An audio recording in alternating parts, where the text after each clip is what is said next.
Praise the Lord. Welcome to showers of blessing. దేవుని కృపలో భద్రపరచబడి నూతన దినంలో ప్రవేశించాం. ఈనాటి దేవుని వాగ్దానం. నీ దేవుడైన యెహోవా నీ చేతి పనులన్నిటి విషయములోనూ నీకు మేలొగునట్లు నిన్ను వర్ధిల్ల చేయును.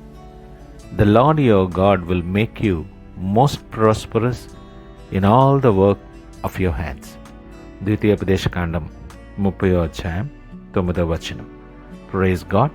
ఈ నూతన దినములో దేవుడు మీ కొరకు సిద్ధపరిచిన ప్రతి దీవెన ఆకాశపు వాకిళ్ళు విప్పి మీ మీద కృమ్మరించునుగాక. మరి ఒక నూతన దినాన్ని ఆరంభిస్తున్న నేపథ్యంలో ప్రేమ కలిగిన వాగ్దానము ద్వారా దేవుడు మనల్ని దర్శిస్తూ ఉన్నాడు.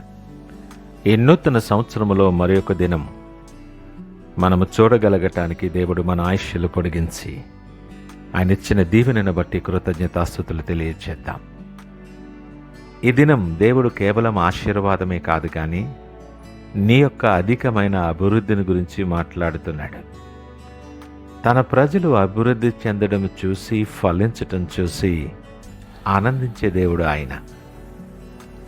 ద్వితీయోపదేశకాండం 30 ఇది పశ్చాత్తాపము తరువాత అధ్యాయం.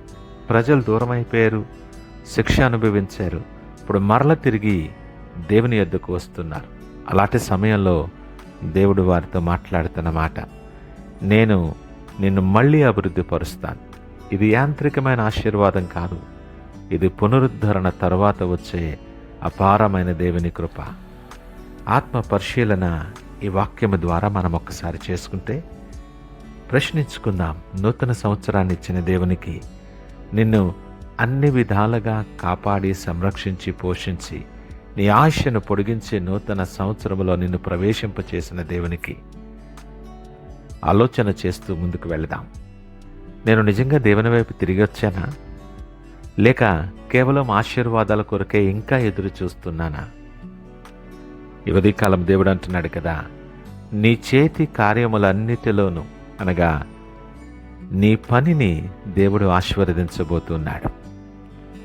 ఆత్మీయ విషయాలకే పరిమితం కాదు సుమా. దేవుడు నీ ఉద్యోగములో నిన్ను ఫలింపచేస్తాడు, నీ వ్యాపారములో నిన్ను ఆశీర్వదింపచేస్తాడు, నీ సేవా పరిచర్యలు నిన్ను అభివృద్ధి కలుగు చేస్తాడు, నీ కుటుంబ బాధ్యతలు నిర్వర్తించే నేపథ్యంలో నిన్ను ఆశీర్వదిస్తాడు. మన చేతులతో చేసే ప్రతి పనిలో ఆయన భాగస్వామ్యుడిగా ఉంటాడు. అందుకే అంటాడు కదా, యెహోవా ఇల్లు కట్టించని ఎడల దాని కట్టువాని ప్రయాసము వ్యర్థమే. ఆయన భాగస్వామ్యం లేకుండా, ఆయన సన్నిధి మనతో లేకుండా మనకు ఆశీర్వాదము లేదని గ్రహించాలి. చాలాసార్లు పరిస్థితుల ప్రభావం చేత నాకన్నీ తెలుసు, నేను మంచి చదవరని, ఉన్నత స్థానంలో ఉన్నాము, నాకు తెలియంది ఏంటిలే, ఇది నేనెందుకు సాధించలేను అని అనుకుంటాం. కానీ దేవుని భాగస్వామ్యం లేకుండా, ఆయనకు దూరముగా ఉండి నీ జీవితంలో ఏమీ జరగదని గ్రహించాలి. అభివృద్ధి అంటే కేవలం సంపద కాదు. అభివృద్ధి అంటే నువ్వు స్థిరత్వం కలిగి ఉండటం, స్థిరమైన ఫలితాలు నువ్వు చూడగలగటం, దేవుని అనుగ్రహంతో జరిగే ఎదుగుదలను నువ్వు అనుభవించటం. దేవుడిచ్చే అభివృద్ధిలో నెమ్మది, సమాధానం, సంతోషం, శాంతి కూడా ఉంటుందని గ్రహించాలి. నువ్వెంత సంపాదిస్తే ఏంటి ప్రయోజనం? ఎంత ఉన్నతమైన స్థితిలో ఏంటి ప్రయోజనం? నీకు మనశ్శాంతి లేక, ఇంటిలో కుటుంబంలో నెమ్మది లేని పరిస్థితుల్లో ఉంటే అది ఆశీర్వాదమా? దేవుడిచ్చే ఆశీర్వాదం నీ జీవితం అంతా కూడా వ్యాపించేటటువంటి దీవెన. ఇది 3 పరిస్థితులను, 3 రంగాలను చూపిస్తుంది. ఇది గర్భఫలములో నీ కుటుంబం ఆశీర్వాదం ఉంటుంది. తరతరాలకు ఆయన ప్రభావము చూపే కృప నీ మీద కృమ్మరించబోతున్నాడు. మన ఇంటిని ఆశీర్వదించాలనుకుంటున్నాడు. 2వది, నీ పశువుల ఫలం, నీ సంపాదన, నీ వనరులు. ఈ రోజుల్లో కూడా మన ఆదాయం, వనరులు, అవకాశాలు అనేకమైనటువంటివి ఉన్నాయి. వాటన్నిటిలో కూడా దేవుడు నిన్ను ఆశీర్వదించబోతున్నాడు. 3వది, భూమి ఫలం, అంటే శ్రమకు ఫలితం.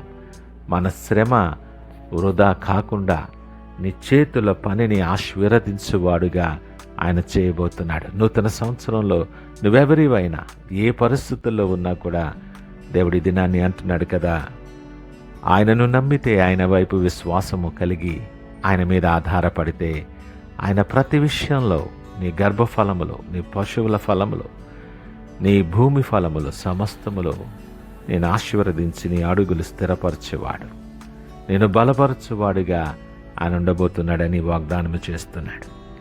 ఈ ప్రయాణంలో దేవుడు ఒక మంచి మాట మనకు తెలియచేస్తున్నాడు. నీ పనిలో నువ్వు చేసే ప్రతి విషయంలో కూడా నీవు మేలు చేయుటయందు విసుకక ఉండమని ఆయన మాట్లాడుతున్నాడు. మనం అలయక మేలు చేసిటమేని తగిన కాలమందు పంట కోతుమని లేఖనం మాట్లాడుతున్నాడు. నీ ఆలోచనలు, నీ పనులు, నీ సమస్తము కూడా మంచి చేయుటలో అలసిపోక ఉండాలి. ఇతరుల మంచిని కోరుకునేవానిగానే ఉండాలి. నిజమే కదా? మనలో ఏ మంచి లేకపోయినా మనలను ప్రేమించి కృప చూపించి మరి యొక్క నూతన సంవత్సరం అనే కిరీటము మనకు అనుగ్రహింపచేశాడు. కనుక మనము కూడా ఆ ప్రకారముగా జీవించాలి. దేవుడు నిన్ను బట్టి, నీ ఆశీర్వాదాలను బట్టి ఆయన ఆనందించువాడే ఉన్నాడు. నువ్వు దారి తప్పినప్పుడు నిన్ను గద్దించాడు, దేవుడు నిన్ను శిక్షించాడు. కానీ ఇప్పుడు నిన్ను ఆశీర్వదిస్తూ ఆయన ఆనందిస్తూ ఉన్నాడు. మన విధేయత దేవునికి ఆనందాన్ని ఇస్తుందని గ్రహించాలి. ఈ నూతన సంవత్సరం మనకు ఒక స్పష్టమైన దారి చూపిస్తుంది. నీ నూతన సంవత్సరములో దేవుని ఆశీర్వాదము స్వతంత్రించుకోవటానికి నీవు ఆచరించవలసిన సంకల్పాలు ఏమనగా, మొదటిది, నీ పనంతా దేవునికి అప్పగించు. నీ కుటుంబాన్ని నువ్వు ప్రార్థనతో కప్పుతానని నిర్ణయం తీసుకో. నీ శ్రమ ఫలాన్ని దేవుని చేతికి విడిచిపెట్టు. నాలుగవదిగా, నీ ఆశీర్వాదము కంటే నువ్వు ముందుగా ఆయన సన్నిధిలో విధేయత కలిగి ఉండటాన్ని నువ్వు ఎంపిక చేసుకో. ఈ నూతన దినాన్ని ఈ ప్రకారముగా సిద్ధపడి సంపూర్ణ విశ్వాసముతో ఆయన మీద ఆధారపడి ప్రార్థనతో ఈ దినాన్ని ఆరంభిద్దామా? ప్రార్థించుకుందాం. మహోన్నతుడు, నమ్మకమైన మా యేసయ్య స్తోత్రాలు. ఈ నూతన సంవత్సరములో మమ్మలను ప్రేమించి నువ్విచ్చిన నూతన దినాన్ని బట్టి మీకు వందనాలు, స్తోత్రాలు, కృతజ్ఞతాస్తుతులు తెలియచేస్తున్నాం. నాతో మాతో నీ వాక్యము ద్వారా సూటిగా మీరు మాట్లాడారు ప్రభువా. నిజమే, ఈ నూతన సంవత్సరంలో మా జీవితాలు పూర్తిగా నీకు అప్పగిస్తున్నాను. మా చేతి కార్యములన్నిటిలో నీవే మహిమ పొందండి ప్రభువా. మీకు మహిమకరమైన కార్యాలు మా ద్వారా, మా మాటల ద్వారా, చేతల ద్వారా జరగటానికి సహాయం దయచేయండి.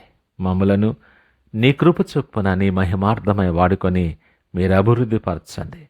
అది మాకు మాత్రమే కాదు కానీ నీ నామానికి మహిమ కలుగులాగున మమ్మల్ని స్థిరపరచి, బలపరచి, విస్తరింపచేసి, అభివృద్ధి చేసి మీరే మహిమ, ఘనత, ప్రభావాలు పొందుకోమని యేసు పరిశుద్ధ నామమున అడుగుచున్నాం తండ్రి.